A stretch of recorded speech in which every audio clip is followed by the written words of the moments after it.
All right, y'all, this is a crazy story, okay? So buckle up and get ready. Back in 2010, when I paroled out from prison, I moved into a halfway house.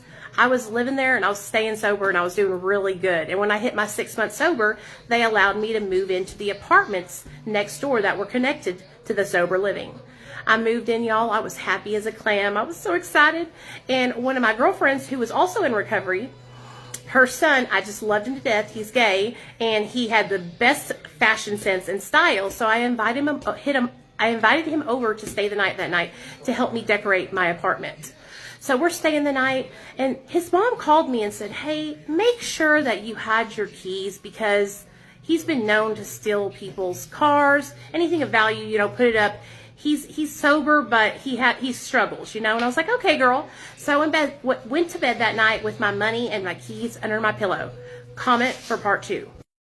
Part two of this crazy story. So I went to sleep with my keys underneath my pillow.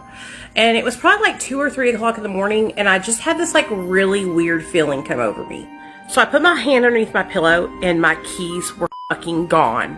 I jumped up, I went to the window, and my car was gone. Her son had stolen my car. I woke her up and I was like, "Girl, your son stole my car. My car is gone." And I started calling 911, honey. I called the police, and you know what they told me? They said, "Sorry, we can't do anything about it really because he has your keys." So they wouldn't report my car stolen until 24 hours after it had already been gone. Honey, I wasn't waiting that long. I hit the streets. I hit the hood. I went to all the crack dealers' houses that I knew, and word was on the street that he sold my car for a piece of fucking crack. And that's what happened. 2 days later, I got a phone call on my phone, and it was a crack dealer. See part 3. Part 3 of this crazy ass story. So like I said, I checked the hood. I talked to everybody, and word on the street was that he sold my car for a crack rock. So about a day and a half later, I had given my number out to so many people. I got a phone call, and it was from the dealer who had my car, and he was 4 hours away in Fayetteville, fucking Arkansas.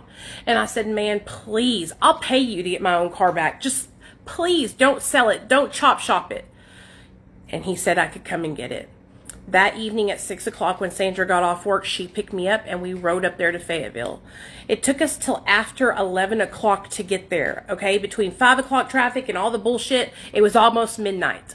And I met this dude in the parking lot of a barber shop. He was like 6'3", 200 something pounds, big, black, huge guy with dreads, long, beautiful dreads.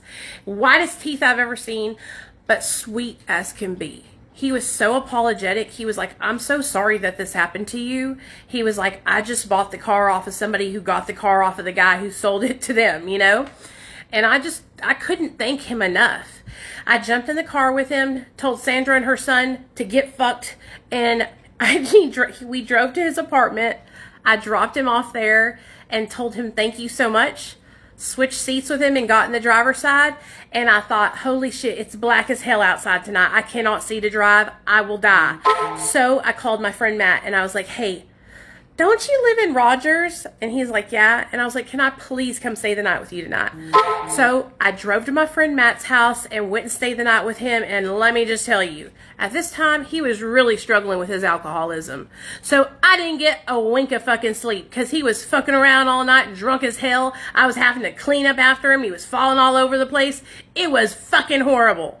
So I woke up at the butt crack of dawn the next morning, and I fucking came back to Little Rock. When I tell you guys, I was singing joy. I was singing Amazing Grace the whole way back from that fucking town because I was so grateful to have my car. I had 6 months sober, and all I was trying to do was do the right thing, stay at home, have somebody come over to help me decorate my house, and this is what the fuck happens?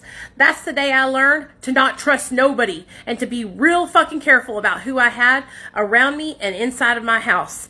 And from that time forward, I didn't just fucking leave my shit laying around, even though I had my keys underneath my pillow.